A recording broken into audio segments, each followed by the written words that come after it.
I want to start with a short Zen Gata, Zen poem, which says, "Chasing after the world brings chaos.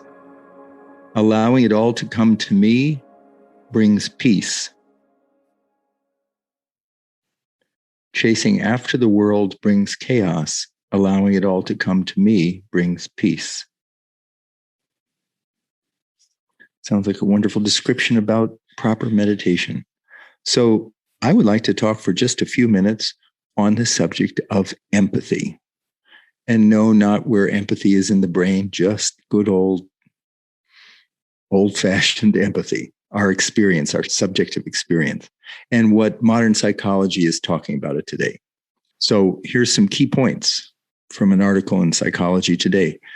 I should say, when I speak, I always draw the material from articles that are science-based, referenced, often multiple times. That's why sometimes it takes me a while to come back to a topic, because I'm doing research on the subject. So this is from the August 15th edition of Psychology Today, properly referenced articles, research. Empathy refers to an individual's ability to perceive and understand the internal experiences of someone else. Empathy can be thwarted by evaluative opinions, reactionary opinions, moral judgments, stereotypes, personal biases, and stigma. We can develop empathy for others by self-reflection, listening to understand, and spending time with them. And one emphasis of the article was on those with addiction. Most of us have heard the word empathy and learned it somewhere along the way that it is important for social connections. But what exactly is empathy and why does it matter? So here's some definitions. Empathy is a multifaceted construct which, at its core, refers to an individual's ability to perceive and understand the internal experiences of someone else.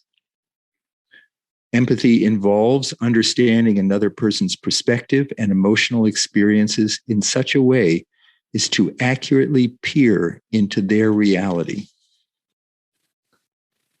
So how are we neurologically equipped to resonate with the internal experience of another person? The answer may lie within the mirror neuron system in our brains, although more research is needed. In a serendipitous experiment with monkeys conducted in the 1990s, Italian neuroscientists discovered brain structures that perceive and reflect the experience of other monkeys, and they labeled them mirror neurons. One trauma researcher noted that mirror neurons begin functioning at birth and are the brain-to-brain links that give us our capacity for empathy. So there is something in the brain there. It is proposed that firing among mirror neurons and related areas creates a neural image of the mental state of another person. So I am able to, in my brain, because of my mirror neurons and other neurons, basically think your thoughts, feel your feelings. It says that human beings are neurologically wired to empathize with others by sensing and reflecting their internal states.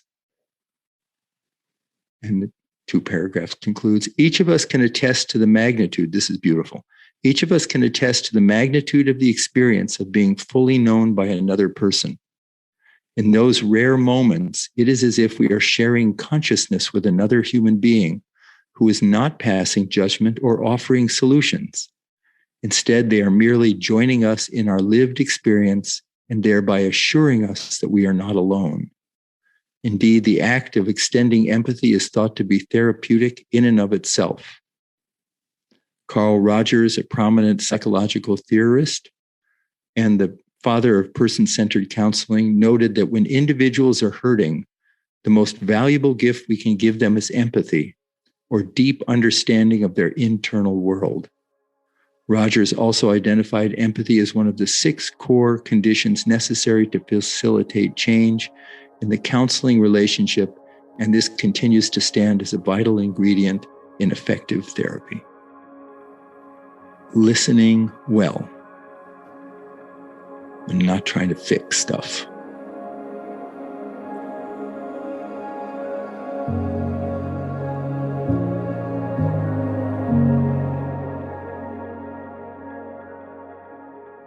Here's a lovely poem from our own Emily Lewis Penn called Your Birthday for My Grandson. It was a day like any other, except for this. You were born. 3 days later, I walked into the room where you were sleeping, as newborns do most of the time. For entering this world is no easy task. And the tears started flowing. Mine, not yours. What I mean to say is this. The tears were like a cup overflowing. I knew in those moments that love is the answer, that it is love that heals, that it is love that makes the broken whole.